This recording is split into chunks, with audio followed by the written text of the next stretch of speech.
কি নাতি বউ পড়ে গেল তো?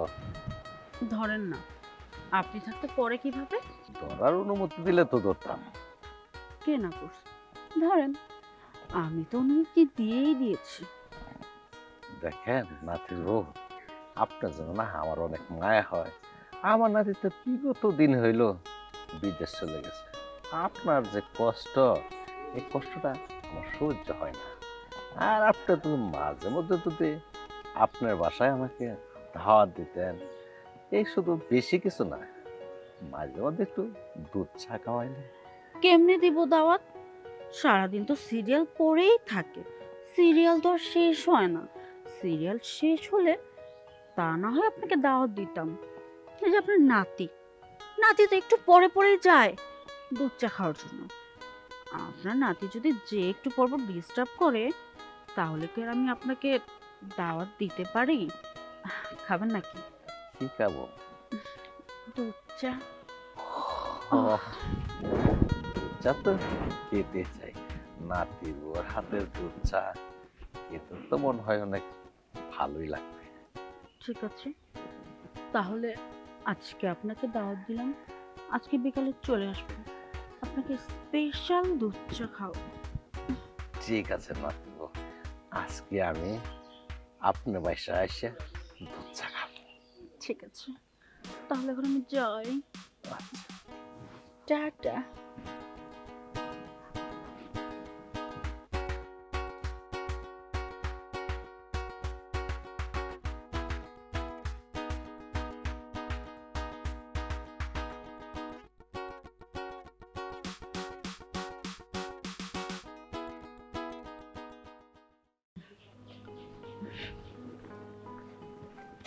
ভাবি, এমনি হাঁটতে কই যেতেছেন?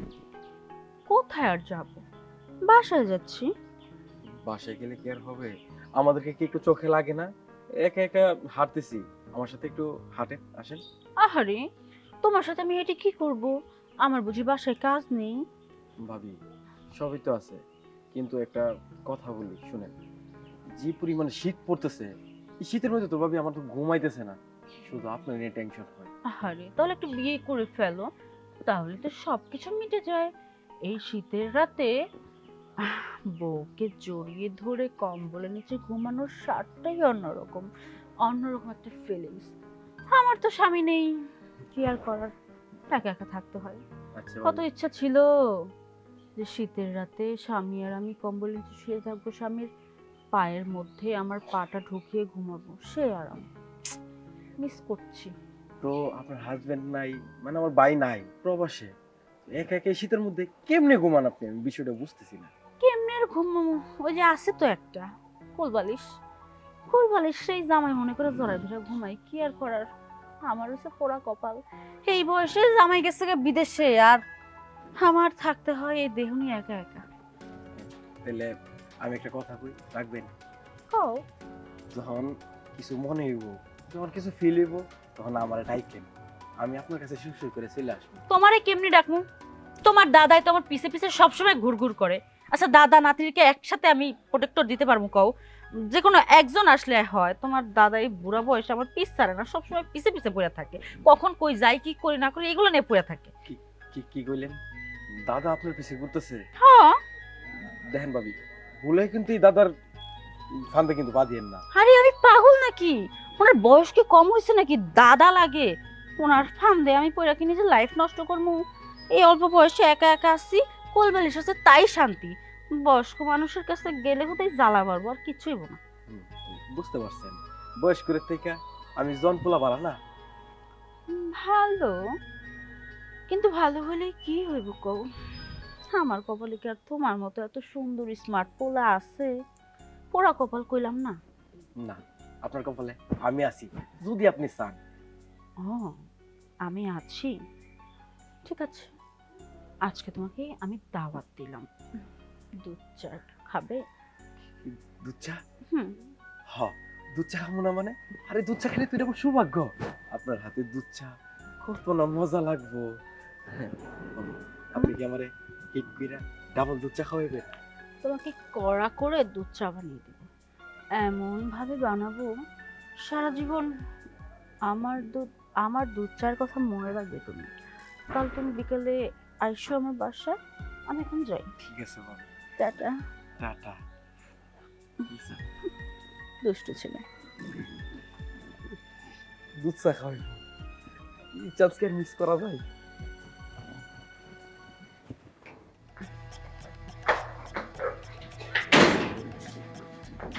ভাবি, আপনার কাছে যাচ্ছিলাম। আপনার কথা মতো কিন্তু কাজটা করে ফেলছি। কোন কাজটা? আরে ওই যে দাদার নাতিকে যে দাওয়াত দিয়ে আনতে বললেন, আপনার কথা মতো ওদের দুজনকেই দাওয়াত দিছি। দুজনেই বিকালে আসবে, কিন্তু আমার না একটু ভয় লাগছে। ভয় লাগা কি আছে? ওরা দুজনই বিকালে আসবে, এটাই তো তোমার সময়। ঠিক আছে, কিন্তু দুইজন যদি একসাথে আসে আমি ওদেরকে কন্ট্রোল কিভাবে করব? আমি কি পারবো? শোনো, একটা মেয়ে মানুষের কাছে দুইটা ছেলে কন্ট্রোল করার কোনো ব্যাপার না। তুমি যদি চেষ্টা করো অবশ্যই সম্ভব, শুধু একটু টাইটটা বেশি করে দিবা। ঠিক আছে, সেটা না হয় দিলাম, আপনি একটু সাপোর্ট করেন ভাবি। আপনার সাপোর্ট স্যার আমি একা একা কেমনে পারবো বলেন? আমি তো সব সময় তোমার পাশে আছি, আমি তোমার বলছি না কোনো টেনশন নিবা না। যদি দেখো যে তুমি না পারতেছো, আমি তো আছি তোমার পাশে। আচ্ছা, এখন কোথায় যাচ্ছিলেন ভাবি? তোমার ভাইয়ের কাছে যাচ্ছিলাম। উম, না, চাইছিলাম যে আপনার সাথে একটু পার্সোনাল ভিতরে কথা বলতাম। ঠিক আছে, সমস্যা নেই, বিকালে ওরা আসলে তখন না হয় বলবো, ঠিক আছে? আচ্ছা ঠিক আছে, শোনো, ফিটিং কিন্তু ভালো মতন দিও।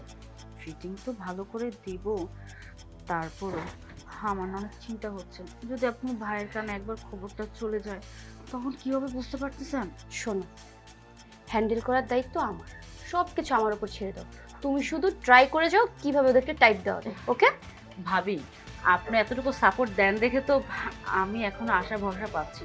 আপনাকে ডিস্টার্ব করলাম, আপনি তাহলে যান। আচ্ছা ঠিক আছে। আল্লাহ জানে কি হবে।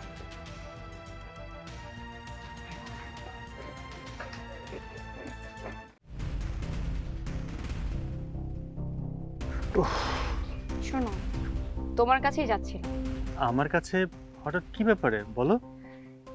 আজকে আমাদের বাসায় ওই যে লাল চান মিয়া আর ওই যে সুজন নামে যে দাদা নাতি আছে না, হ্যাঁ হ্যাঁ হ্যাঁ, ওরা দুজন বাসায় আসবে। আজকে একটা বিশাল আকারের সিক্রেট হবে। বুঝলাম না, ওরা বাসায় আসবে কি দরকারে, কি কারণ? কারণটা হচ্ছে ভাবি, ভাবিকে ওরা দুজন অনেক ডিস্টার্ব করে। ভাবি আমাকে অনেক আগেই শেয়ার করছিল, তো ভাবিরে বললাম যে আপনি এটা এড়াই চলেন। আমি এড়াই কিভাবে চলবো? ওরা আমাকে অনেক ডিস্টার্ব করে, উল্টাপাল্টা নাকি কুপ্রস্তাব দেয়। এখন যদি এটা নিয়ে ধরো যে বাইরে যে মামলা টামলা করে, এটা ঝামেলা না। তা আমি ভাবছিলাম কি নিজেরা নিজেরা যদি সমাধান করা যায় তাহলে কতটা ভালো হয়। তাই বলছি, ভাবিরে বুদ্ধি দিছি যে আপনি ওনাদের দুজনকে বাড়িতে নিয়ে আসেন, এই না তবে ইচ্ছা মতো টাইট দিয়ে দেন। আচ্ছা, কি বলে ওরা সেটা কি জানো? আমাকে বলতে পারবে? কি আবার, ওই ভাবির কাছে দুধ চা খাইতে চাই। দুধ চা খেতে চায়? এটা আবার কেমন কথা? আর একটু বুঝা নাও না, সবকিছু কি খোলাখুলি বলা যায়? ভাবির কাছে দুধ চা খাইতে চায়, তাও যদি সুন্দরভাবে বলতো তার একটা কথা ছিল, ইঙ্গিত দিয়ে বলে। আচ্ছা ঠিক আছে, তুমি কি প্ল্যান করেছো, কিভাবে কি করবে? প্ল্যান করেছি কি, আজকে বিকালে আসবে, তখন ভাবি আর কি একটু প্রথম ভালো কথা বলে শাটার, তখন তুমি গিয়ে একটু ওনাকে শার্টিং মার্টিং দিয়ে যাতে উচিত শিক্ষা দাও। আচ্ছা, আমি এ নিয়ে কি বলতে পারি? একজন মুরব্বী মানুষ আর একটা হাঁটুর বয়সী ছেলে, তাদের সাথে। আচ্ছা ঠিক আছে, তুমি যেহেতু বলছো, বিষয়টা আমি দেখছি। আচ্ছা ঠিক আছে, কিন্তু এখন যদি তুমি এটার প্রতিবাদ না করো তাহলে কিন্তু ভবিষ্যতে ভাবির সাথে সাথে আমাকেও ডিস্টার্ব করতে পারে। এটা কিন্তু নর্মাল ব্যাপার না। হ্যাঁ, তুমি ঠিকই বলেছো, আস্তে আস্তে তো সাহস বেড়ে যাবে। আচ্ছা, অনেক খিদে পেয়েছে, বাসা চলো, খাবো। চলো। এখন পর্যন্ত আসতেছে না কেন? উফ, কয়টা বাজে?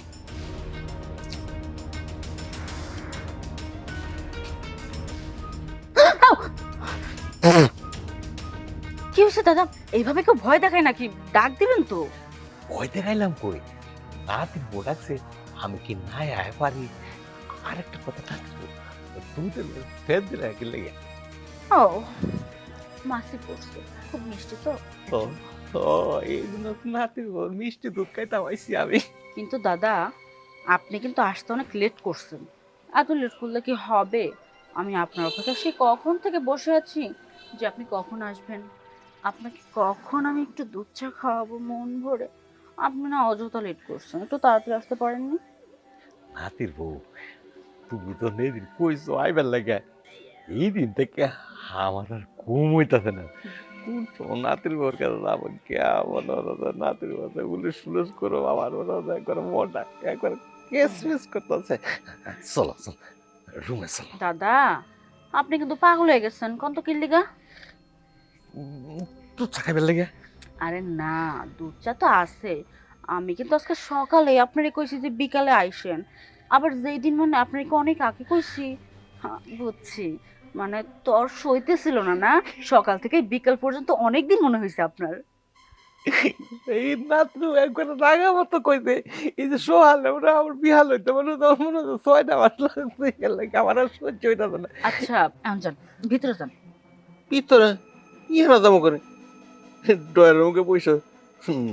না না নাতি, বইসা বসে বসে মনে হতো আনন্দ উল্লাসের কথাবার্তা রঙ্গ টঙ্গ করো। হ্যাঁ দাদা, বুঝতেছেন না, ড্রয়িং রুমে তো বসে বসে গল্প গুজব করা যাবে না। যদি আপনি দুধ চা খেতে চান তাহলে পার্সোনালি এখানেই যেতে হবে। আপনি ভিতরে যান, আমি আপনার জন্য স্পেশাল দুধ চা বানিয়ে নিয়ে আসি। দেখো নাতি, আমি খুব শখ করে আছি তোমার হাতে ধরুম, তোমার গালে ধরুম, তোমার সত্য হাত দেম দেয়া সোফায় বসে বসে মজা মজা কথাবার্তা কমো। আচ্ছা দাদা, ড্রয়িং রুমে ভাবি আছে না, লগত আরো মানুষজন থাকে, হ্যাঁ দেখা লেবে বুঝান না। এই জায়গায় দেন আশেপাশের কোনো রুম নাই, একবারে পার্সোনাল, কেউ দেখবো না, কোনো শব্দও শুনবো না। আপনি যান না, দেরি করতেছেন, লোকজন দেখে লেবো তো। আরে যান।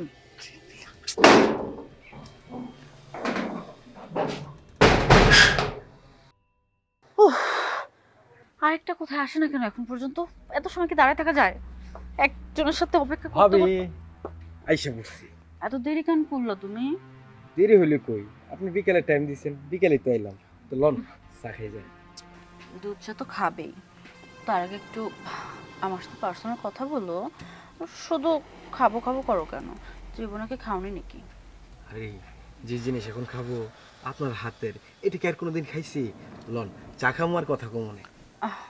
চাটা তো ওখানে না, এখানে যে খেতে হবে। ওখানে মানুষজন আছে, সবাই দেখে ফেললে সমস্যা না, রিক্স। কখন আবার কি হয়ে যায় বলা যায় না। এক কাজ করো, তুমি রুমের মধ্যে ঢুকে বসো, আমি তোমার জন্য স্পেশাল চা বানিয়ে নিয়ে আসছি, ঠিক আছে? এই করে হ্যাঁ। আমি আরো চাইছিলাম নরম সোফায় বসে আপনার হাতের গরম গরম দুধ চা খামো। আপনি কিনা আমার এই ঘরে ঢুকাইতেছেন। ওরে আমার সোনা পাখিটা রে, এই ঘরে কি করছি জানো? নিচে সুন্দর করে একটা বিছানা করছি, কোনো শব্দ হবে না। আর দেখো আশেপাশে কোনো রুম নেই কিন্তু, একেবারে নিরিবিলি, ঠিক আছে? আরে যাও না ভেতরে, যাও যাও যাও, একদম শব্দ করবো না, হ্যাঁ? ভাইজান, ভাইজান, ভাইজান কোথায় আপনি? আরে ভাইজান আবার কোথায় গেল এই সময়? ধুর, কতক্ষণ আটকে রাখবো ওদের? কি হয়েছে? ভাইজান কি হয়েছে? ওদের তো রুমের মধ্যে আমি আটকে রাখছি। কি করবেন এখন আপনি করেন, আমি আর কি করবো, আমি তো কিছু করতে পারবো না। আচ্ছা ঠিক আছে, চা কিছু করার আমি করতেছি, তুমি বাইরেই থাকো। ঠিক আছে।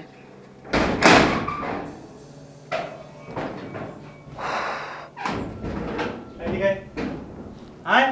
ভাই ভাই ভাই ওই, ওই,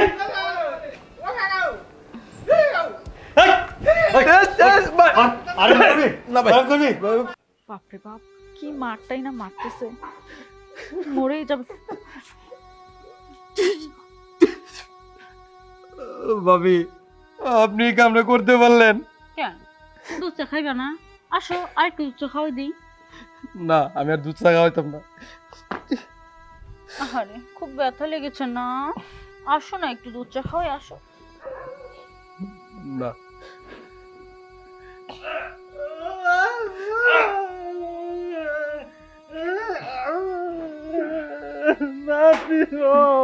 দাদা একটু দুধ চা নিয়ে আসবো?